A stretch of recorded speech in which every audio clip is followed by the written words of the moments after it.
the equation of a straight line. This is very important information, very, very important. The equation of a straight line. So what is this equation of a straight line? We have what is called a general equation. Dzimwe nguva tinoiti the general expression of an equation. And when you look at when we were solving quadratic equations, or rather factorizing quadratic equations, we learned about the general expression of a quadratic equation. Takati, it's ax squared plus bx plus c, if you remember well. But this is not the subject of what we want to do now. So atakuda kuita panapa, toda kutarisa the equation of a straight line. So the equation of a straight line inonyorwa so: y is equal to mx plus c. The equation of a straight line, it has 3 different forms. But the form we are interested in ku O level is that one. Form iyo technically, it is called a gradient intercept form. It is called the gradient intercept form. But we are not interested with that. That is the only form we are going to look at. When you go to A level, advanced level, pure mathematics, you are going to be introduced to the other 2 forms.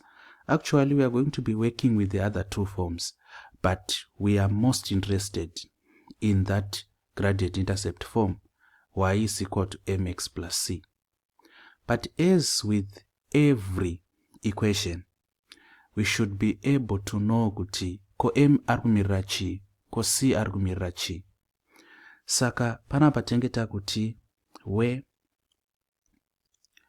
before ndatomboinda kunana we kunoku, rega ndise this equation in box.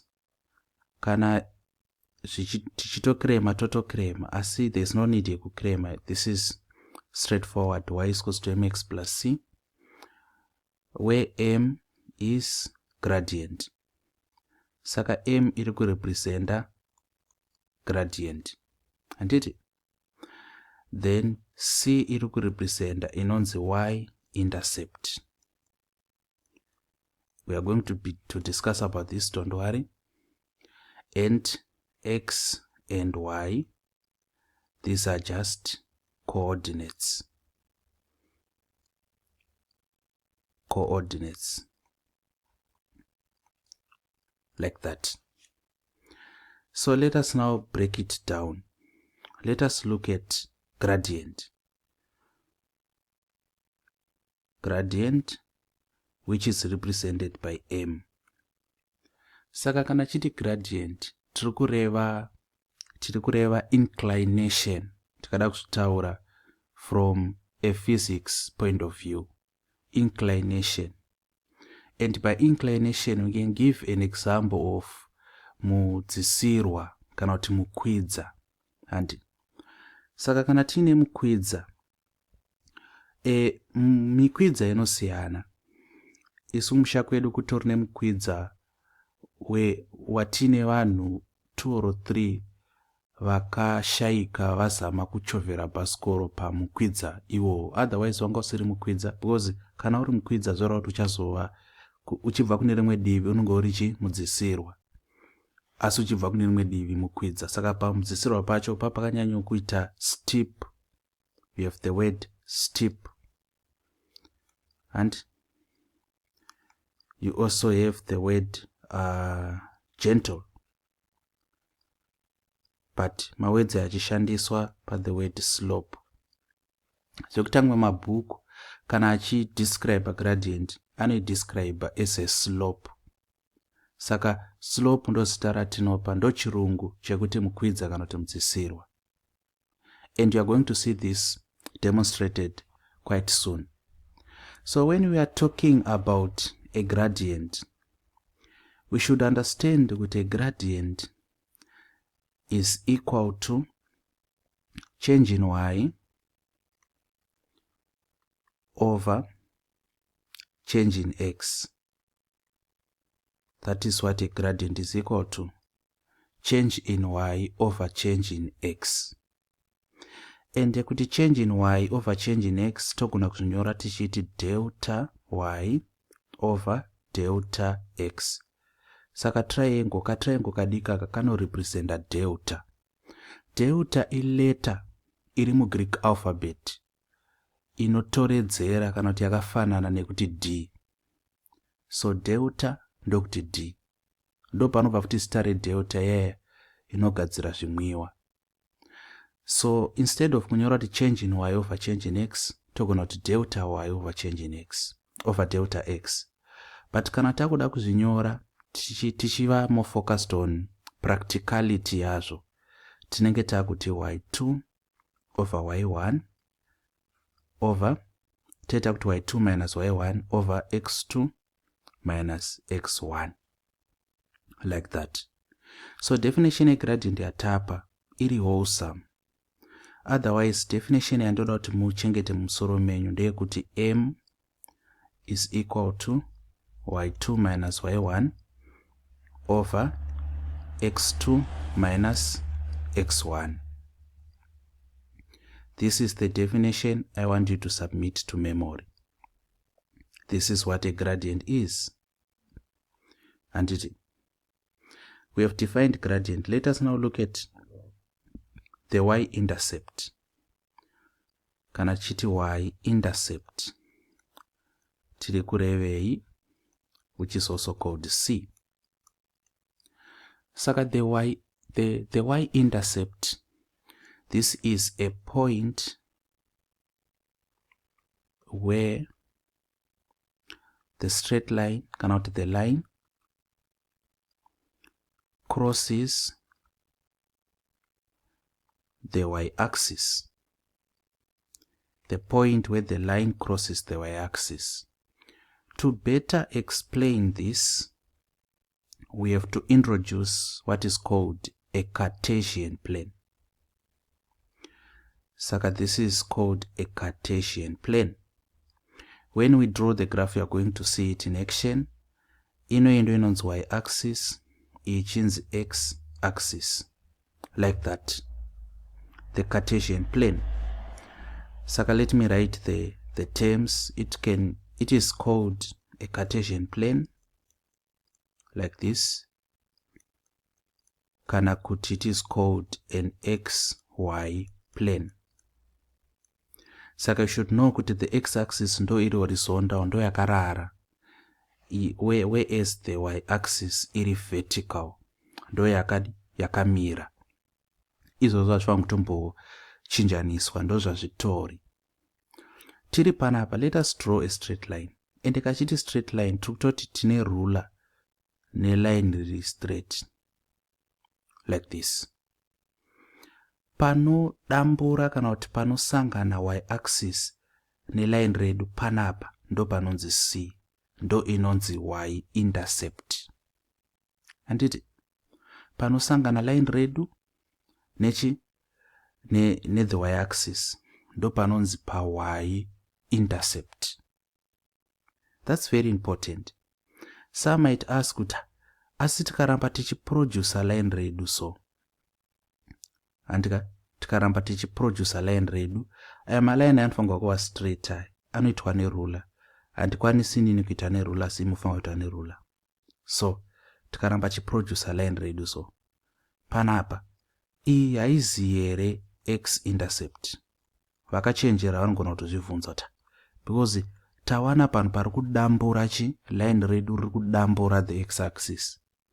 Hongu inonzi x-intercept, asi kana tichi consider the equation of a straight line, atina basa nayo. Chatine basa nacho y-intercept. Asi x-intercept iriko. And saka x-intercept, we don't care about it. We don't consider it when we are looking at the equation of a straight line. We are only interested in the y-intercept, which is called c. And when you are looking at gradient, inotanga tichita this tiri physics, taitova a different definition, because gradient ine ma-definitions maviri. Ine a definition in physics, yozoita a definition in mathematics. So let me demonstrate to you what it means. Saka let us say pa straight line pedu, before we go there, straight line rinongodambura y-axis on one point chete. Kureva kuti hatigoni kuva nema y-axis maviri.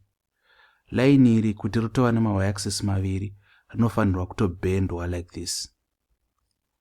So kuti straight line robenda rodzoka roita kuti straight line kuti have 2. Saka iri richiri straight line here harichazi yatova curve. So we cannot have 2 y-axis. We also cannot have 2 x-axis. And let us get that out of the way. Then secondly, we should also take note kuti on this straight line we can have 2 points. Point panapa ne point apa. Any 2 points. Kana shida kutsvaka gradient tinotora any 2 points. Tatora those 2 points. Tova tati, let us say this one is x2, y2. And that one is x1, y1. When we are quoting, kana tichidana a point, tinotanga ne the x-axis. Korot ku x kunoku. Apa ndo pana x2, apa pairipo pana x1. So tinotanga takota the x value, tozokota chi the y value. Like this. It will make more sense if these are numbers. But that is how we quote when we are talking about the Cartesian plane. So the way I'm teaching this, I'm assuming it's assumed knowledge. It's more like a revision. Nepamsana bekuti, this is taught, primarily introduced in Form 2. So if you find what I'm saying confusing, you really have to communicate and do that very quickly so that I can revert ndodzokera ku Form 2 then ndozokutora tichienda mberi. Andeti? But ndo mamiriro zvakaita. Saka tikazoti kana takuda gradient panapa tenge takuti chi m is equal to y2 minus y1 over x2 minus x1. y2 ndiani, y1 ndiani. We can give an example panapa. Let us say kuti x2 y2 point yacho ndi 3 4, and let us say kuti this point x1 y1 point yacho ndi minus 1 2.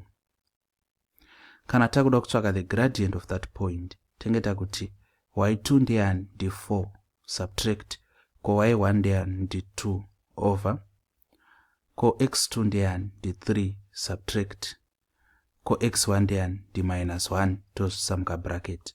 This is equal to 2 over mukazvitarisisa muchaona kuti ndi 4 minus na minus vasangana zvikaita plus.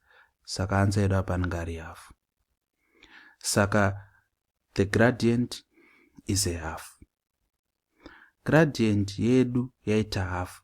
Let us say kuti pari kukata line apa, this point, y ngari equal to, it's between 1 na 4. Saka tongoti y panapa ari equal to 2. Like that. So kana takunyora the equation of that straight line, tinoinyora sei? Tinotanga tanyora the general form. And general form inoti kudini? Inoti y is equal to mx plus c. Saka tofunga replace m na c. Saka po y is equal to m yedu ndi half of x, then c yedu ndi 2 plus 2. That will be the equation of that line.